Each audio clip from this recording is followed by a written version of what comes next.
ഒന്നാം ക്ലാസ്സിലെ കുട്ടികൾ എഴുതിയ കുറിപ്പുകൾ അച്ചടിക്കാൻ ഒരുങ്ങുകയാണ് തേഞ്ഞിപ്പലം AUP സ്കൂൾ. 82 കുരുന്നുകൾ ചേർന്നെഴുതിയ പുസ്തകത്തിന് എഴുത്തുപൂക്കൾ എന്നാണ് പേരിട്ടിരിക്കുന്നത്.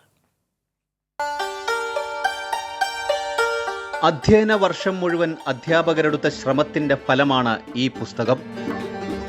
കുരുന്നുകളുടെ ഭാവനകളിൽ തെളിഞ്ഞ കഥകളും കഥാപാത്രങ്ങളും എല്ലാം വ്യത്യസ്തം. മലയാളം വായിക്കാൻ മാത്രമല്ല എഴുതാനും പ്രാപ്തരാണിവർ. പാഠഭാഗങ്ങളെ അധികരിച്ചാണ് കുറിപ്പുകളിലേറെയും. കുഞ്ഞൻ തവളയും അമ്മിണി പശുവും നല്ല കൂട്ടുകാരായിരുന്നു. വിശന്ന് പൊരിഞ്ഞ് ഭക്ഷണം തേടി നടന്നു. ഒരു ദിവസം ഒരു കുറുങ്ങൻ മരത്തിൻ്റെ കൊമ്പിൽ ഇരിക്കുകയായിരുന്നു.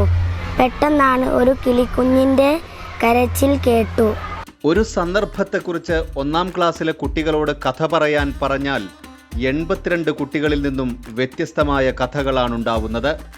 അവർ കണ്ട വ്യത്യസ്തമായ സാഹചര്യങ്ങൾ, കഥാപാത്രങ്ങൾ, അവരുടെ സംഭാഷണ രീതികൾ തുടങ്ങിയവയാണ് അധ്യാപകരെ ഇങ്ങനെ ഒരു ആശയത്തിലെത്തിച്ചത്. കുട്ടികൾ സ്വന്തമായിട്ട് കഥകൾ എഴുതുന്നു, അത് സ്വന്തമായിട്ട് വായിച്ച് അവതരിപ്പിക്കുന്നു, അതിനു പറ്റിയ ചിത്രങ്ങൾ വരയ്ക്കുന്നു.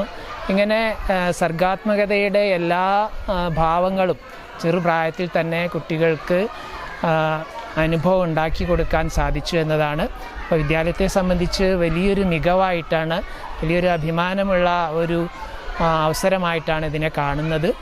ഇവർക്ക് 6 or 7 വയസ്സാവുമ്പോൾ തന്നെ ഒരു പുസ്തകത്തിൽ സ്വന്തം കഥയുണ്ടാവും. കുട്ടികളുടെ ഭാവാത്മകമായിട്ടുള്ള ചിന്തയും അതുപോലെ തന്നെ കുട്ടികളുടെ ആ ഒരു അറിവും എല്ലാം ഇങ്ങനെ വളർന്നു വരികയാണ്.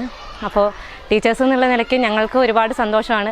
ഏതൊരു ചിത്രം നമ്മൾ കൊടുത്തു കഴിഞ്ഞാൽ അവർ അതിൽ നിന്ന് നമ്മൾ പോലും വിചാരിക്കാത്ത കഥകളാണ് അവർ തയ്യാറാക്കിക്കൊണ്ടിരിക്കുന്നത്. തേഞ്ഞിപ്പലം AUP സ്കൂളിലെ 1ാം ക്ലാസ്സിലുള്ള എല്ലാ വിദ്യാർത്ഥികളുടെയും ഒരു പുസ്തകം, എല്ലാ കഥയും അടങ്ങിയിട്ടുള്ള ഒരു പുസ്തകം പ്രസിദ്ധീകരിക്കാൻ സാധിക്കുമെന്നുള്ളതാണ് ഞങ്ങൾ വിശ്വസിക്കുന്നത്. അടുത്ത അധ്യയന വർഷം പുസ്തകം പ്രകാശനം ചെയ്യും.